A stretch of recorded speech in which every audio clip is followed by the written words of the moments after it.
Sa mga gustong mag-start ng negosyo, ano yung pwede mong tip na ibigay sa kanila? Anong dapat paghandaan? Ano ang dapat na karakter ng isang Nako. nag-i-start ng negosyo? Kailangan yan. So, kailangan merong vision for the business. Hindi ka kasi pwedeng maglaro ng basketball nang wala kang ring, right? Kahit anong shoot mo, walang score, walang goal. So, dapat may goal, may vision, and then, yung focus should be there.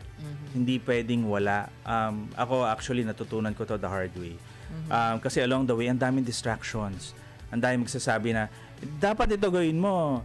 Ito gawin mo. Huwag ka dyan. In reality, wala naman sila sa industry mo, right? So, kaya very important na you know how to focus on your vision alone. Kasi without that, maliligaw ka. Kumbaga, madidelay yung journey mo.